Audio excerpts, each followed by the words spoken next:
Bienvenue sur la chaîne Sciences et Culture TV, la chaîne du savoir. Aujourd'hui, on va parler d'un sujet très important.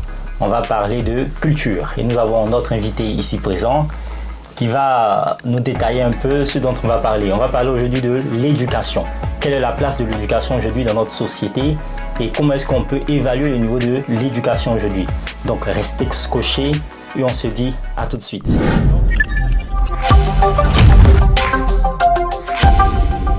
Donc, bienvenue à notre invité. Voilà, je te laisse te présenter. Merci beaucoup, monsieur Marc Brou. C'est un plaisir pour nous également de partager ce plateau avec vous, pour partager donc nos expériences, nos connaissances en la matière. Effectivement, je suis Théré Ange, étudiant à l'Université de Paris-Nanterre, en Master 1 de philosophie. Très bien. Voilà. Très bien, merci beaucoup Monsieur Théré de vous être présenté aujourd'hui. Et aujourd'hui nous sommes là pour un sujet très important. Ça veut dire c'est pour parler de l'éducation. Mais avant de rentrer dans le vif du sujet, on aimerait savoir un peu qui est Monsieur Théré. Voilà, quel est un peu votre parcours dans les grandes lignes, bien sûr, votre parcours universitaire et quel genre de philosophie que vous faites, pardon. Et puis aussi, quelle est la thématique? Pourquoi est-ce qu'on utilise cette thématique? On va commencer déjà par votre parcours universitaire. D'accord, merci bien. Je pense que on a peu de choses à dire déjà au niveau de notre parcours universitaire. Déjà après le baccalauréat en Côte d'Ivoire, on a été orienté donc à l'université de Cocody. L'université Félix Houphouët-Boigny de Cocody, pour embrasser donc une formation en philosophie, là où on a obtenu donc le diplôme, la maîtrise, je vais dire. Voilà, donc le DEUG, la licence et la maîtrise, et la maîtrise dans une spécialité de recherche. Et donc c'est le parcours philosophie politique et morale qui nous a véritablement intéressés. Et après avoir obtenu donc la maîtrise, on a fait un break au niveau donc, des études.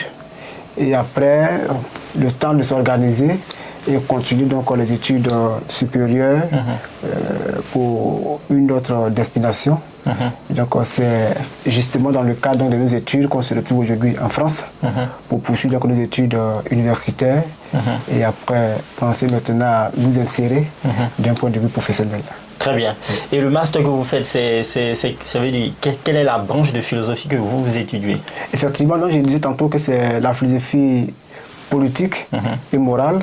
Et ici, on intitule ça philosophie politique et sociale. Voilà. Donc, quand on parle de philosophie politique et sociale, on a tout de suite envie de savoir si effectivement, après notre formation, si on est intéressé, si on est attiré par la politique, bien évidemment, on pourra dire oui, mais ce n'est pas forcément la politique politicienne, c'est pour également être dans les dispositions pratiques pour comprendre donc, le jeu politique, comprendre les enjeux du monde d'aujourd'hui et savoir quelle moralité devrait donc accompagner toutes ces actions politiques, tous ces acteurs politiques qui militent pour le bien-être de leurs différentes populations. Donc voici ce qui nous motive. Très bien, c'est très bien. Eh bien, c'est qu'on est en plein dans le thème parce que, au risque de me tromper, si j'ai bien entendu, vous avez dit que vous étudiez aussi de la philosophie morale. Effectivement. Et quand on parle de morale, on parle aussi d'éthique. Ça veut dire des règles, ça veut dire des règles sur lesquelles fonctionne notre société. Et l'éducation en fait partie. En effet. Voilà. Et pourquoi est-ce que vous trouvez que ce thème-là est aussi important avant d'entrer dans les grandes lignes? L'éducation, pour moi, fait partie quand même des sujets qu'on ne saurait classer dans les différentes époques. Ça veut dire quoi? Que ce soit depuis la naissance de l'humanité jusqu'à ce jour, c'est un thème qui demeure d'actualité, qui a encore tout son sens du point de vue de la réflexion, du point de vue des enjeux et trucs. Donc je me dis qu'il n'y a pas vraiment un temps pour penser éducation. Le thème est encore d'actualité, d'autant plus que l'éducation évolue en fonction donc, des périodes, en fonction donc, des besoins du moment, en fonction donc, des individus qui animent la vie de leur société. Donc, il n'y a pas pour moi un thème beaucoup plus d'actualité, beaucoup plus important, qui devrait donc intéresser les individus qui sont donc épris de cette volonté de parfaire leur société et d'être également en phase avec les enjeux du monde dans lequel chacun de nous essaie de se trouver donc une place. Très bien. Et aujourd'hui, on va parler de l'éducation. On voit que le niveau de l'éducation aujourd'hui, que ce soit même en Côte d'Ivoire, dans notre pays, ou même dans la francophonie, le niveau d'éducation est vraiment très bas. Alors aujourd'hui, en fait, on va parler en fait de pourquoi est-ce qu'il y a eu cette décadence-là au niveau de l'éducation.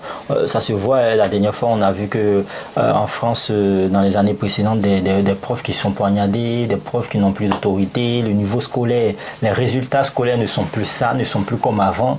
Et on va voir en fait pourquoi est-ce qu'il y a eu cette décadence-là.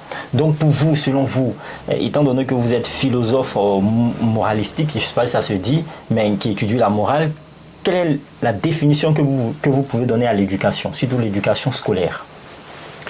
Alors, effectivement, vous faites bien de faire la précision en ajoutant l'éducation scolaire, parce que, je le disais tantôt, l'éducation est un thème qui nécessite beaucoup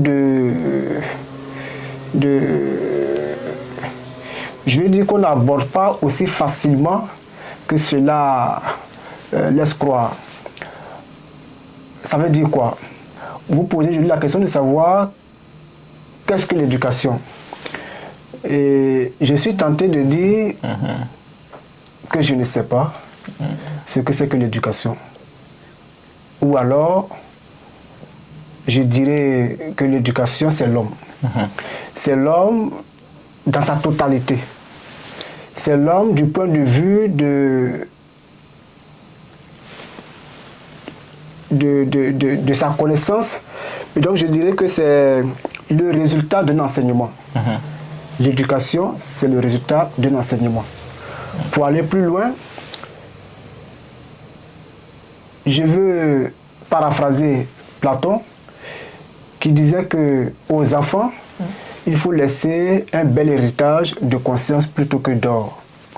Ça voudrait dire que les individus, les parents d'élèves devraient donc travailler de sorte à éduquer les enfants, de sorte à leur inculquer les valeurs qu'il faut pour savoir prendre soin des acquis et ajouter donc à ce qu'ils ont déjà une autre valeur qui pourrait certainement leur permettre de mener une vie beaucoup plus j'allais dire beaucoup plus prospère. Et donc ça ne sert à rien de travailler de sorte donc à laisser aux enfants une grosse fortune de matériel. Mais je pense que l'essentiel, c'est de former l'individu de telle sorte que lui également, à son tour, il soit dans les dispositions de partager également cette connaissance-là aux générations futures. Et donc l'éducation, pour moi, c'est ça. C'est la formation de l'individu. Mais il n'y a pas que ça, puisque là, vous rebondissez directement sur l'éducation en milieu scolaire. Et c'est ce qui nous intéresse aujourd'hui. Alors, parlant de l'éducation en milieu scolaire, je suis tenté de dire que l'éducation est un processus beaucoup plus large qui, à mon sens, prend en compte deux aspects fondamentaux. D'un côté, on pourrait retrouver l'éducation en tant qu'alphabétisation, c'est-à-dire l'éducation là où on va pour apprendre à lire, à écrire et à faire les calculs les plus simples. Et d'un autre côté, on pourrait percevoir l'éducation comme étant l'acquisition de connaissances, des compétences et des valeurs dans plusieurs domaines tels que l'art, la culture, les sciences, l'histoire, le langage et j'en passe.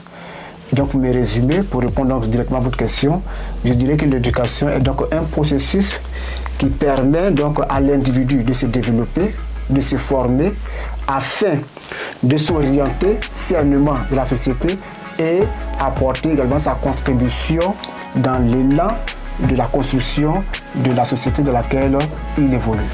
Très bien. Très bien.